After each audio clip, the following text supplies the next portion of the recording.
अमानतुल्लाह खान के करीबी कौशर को किया गिरफ्तार। दिल्ली की जामिया नगर पुलिस की टीम ने आम आदमी पार्टी के नेता अमानतुल्लाह खान के करीबी कौशर इमाम सिद्दीकी उर्फ लड्डन के हैदराबाद से गिरफ्तार कर लिया है। कौशर के यहाँ से 12 लाख रुपए कैश, एक अवैध पिस्तौल और कई कारतूस बरामद हुए थे। कई लेन देन से जुड़ी डायरिया भी मिली थी।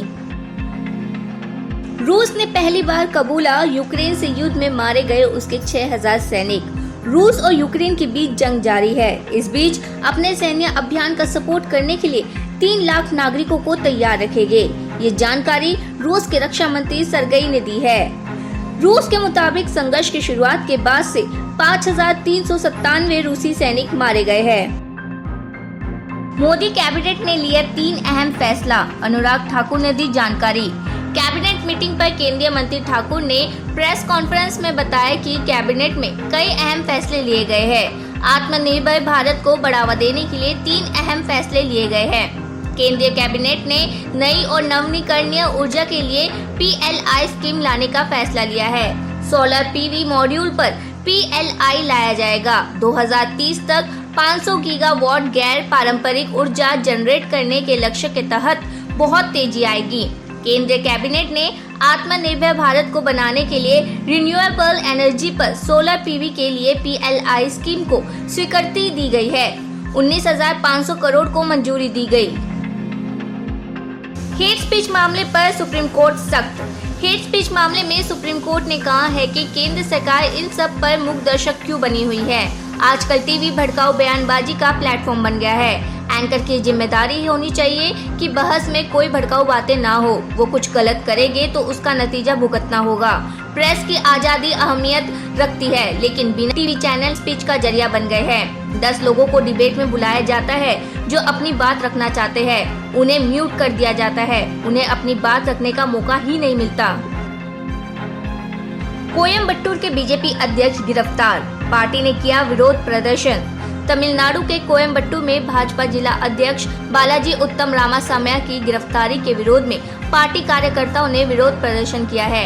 नीलगिरी के सांसद और द्रमुक नेता ए राजा के खिलाफ धमकी भरी टिप्पणी करने के आरोप में उन्हें कोयम्बटूर से गिरफ्तार किया गया था। उन्हें 15 दिन की न्यायिक हिरासत में भेज दिया गया है। आंध्र प्रदेश की विधानसभा में हंगामा, TDP के 13 विधायक किए गए सस्पेंड। आंध्र प्रदेश की विधानसभा में बुधवार को जमकर हंगामा हुआ। Doctor NTR university of health science का नाम बदलकर doctor YSR university of health science करने का हंगामा हुआ। इसके बाद विधानसभा सत्र के आखिरी दिन TDP के 13 विधायक सदन से निलंबित कर दिए गए। विधायकों ने डॉक्टर NTR स्वास्थ्य विज्ञान विश्वविद्यालय विधेयक 2022 की प्रतिमा भी जलाई। संजय राउत की जमानत याचिका पर 27 सितंबर से सुनवाई शुरू कर सकती है PMLA कोर्ट। शिवसेना सांसद संजय राउत की जमानत याचिका पर 27 सितंबर से स्पेशल PMLA कोर्ट सुनवाई शुरू होगी। अदालत सह आरोपी प्रवीण राउत की जमानत याचिका पर 23 सितंबर तक सुनवाई पूरी कर सकती है और उसके बाद संजय राउत की जमानत याचिका पर सुनवाई शुरू करेगी। सुप्रीम कोर्ट ने सत्येंद्र जैन की याचिका पर दिया आदेश। सुप्रीम कोर्ट ने राउंज एवेन्यू कोर्ट को निर्देश दिया कि सत्येंद्र जैन के मामले में प्रिंसिपल डिस्ट्रिक्ट जज ED की ट्रांसफर याचिका पर कल ही सुनवाई करे और तय करे कि कौन सुनवाई करेगा। राउंज एवेन्यू कोर्ट ने 30 सितंबर की तारीख तय की थी। ED ने सुनवाई करने वाली जज से गीतांजलि गोयल के पास से मामले को ट्रांसफर करने की मांग की थी। उसके बाद जमानत याचिका पर अंतिम चरण में चल रही सुनवाई रुक गई थी। दिल्ली के द्वारका में होगा राजू श्रीवास्तव का अंतिम संस्कार। कॉमेडियन राजू श्रीवास्तव का पार्थिव शरीर लगभग 1 बजे एम्स में दिल्ली स्थित दर्शकपुरी ले जाया जाएगा। उनका अंतिम संस्कार दिल्ली के द्वारका में किया जाएगा। उन्होंने एम्स में अंतिम सांस ली, जिसके बाद कला जगत से लेकर पूरे देश में शोक की लहर दौड़ गई। पुलिस ने 1800 करोड़ रुपए की पकड़ी हेरोइन। मुंबई की नवाशेरा पोर्ट से 20 टन से ज्यादा हेरोइन से कोटेड मुलाटी बरामद की गई है। हेरोइन की कीमत करीब 1800 करोड़ रुपए बताया जा रहा है। इस खेप के नार्को ट्रेडर से तार जुड़े हैं। स्पेशल सेल ने कुछ दिनों पहले 2 अफगानियों को गिरफ्तार कर नार्को ट्रेडर का खुलासा करते हुए 1200 करोड़ की ड्रग पकड़ी थी। पूछताछ में अफगान नागरिकों ने खुलासा किया था कि मुंबई के पोर्ट पर भी कंटेनर में भी ड्रग मौजूद है। जिग्नेश मेवानी सहित कांग्रेस के 14 विधायक विधानसभा से निलंबित। गुजरात में निर्दलीय विधायक जिग्नेश मेवानी और कांग्रेस के 14 विधायकों को विधानसभा अध्यक्ष ने हंगामे के बीच दिन भर के लिए निलंबित किया। विधायकों को मार्शलों की मदद से सदन से बाहर किया गया। अमानतुल्लाह को 5 दिन की रिमांड।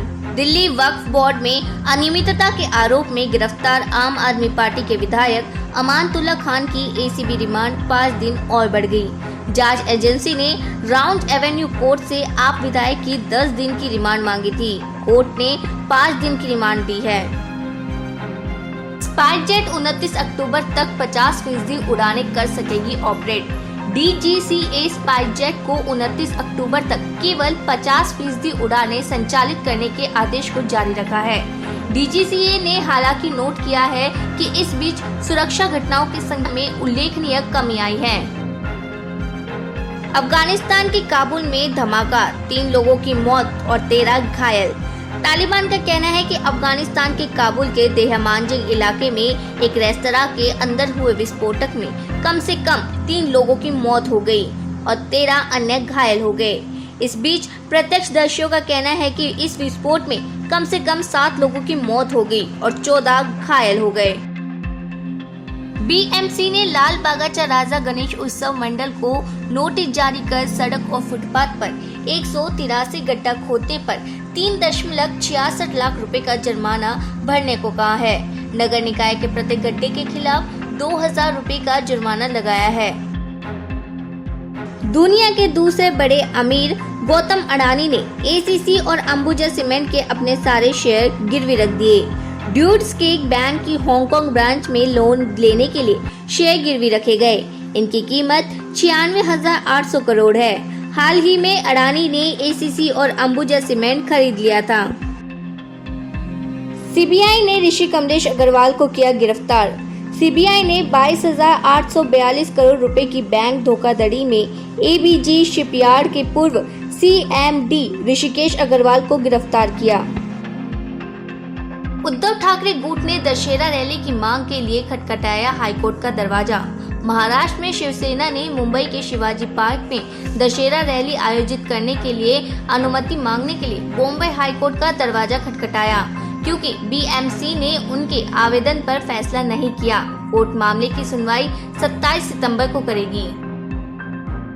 पंजाब की आप सरकार को झटका, गवर्नर ने रद्द किया विशेष सत्र। पंजाब की आम आदमी पार्टी की सरकार को पंजाब के गवर्नर ने बड़ा झटका दिया है। 22 सितंबर को बुलाए गए विशेष सत्र को गवर्नर ने रद्द कर दिया है। गवर्नर ने कानूनी राय लेने के बाद इस विशेष एक दिन के सत्र को बुलाने से पहले ही रद्द करने का आदेश दिया। देश में कोरोना के 4,510 नए केस, एक्टिव केस 46,216। देश में कोरोना वायरस के 4,510 नए मामले सामने आए हैं। पिछले 24 घंटे में 5,640 मरीज ठीक हुए हैं। कोविड-19 से 14 लोगों की मौत भी हुई है। देश में वर्तमान में महामारी के 46,216 केस है।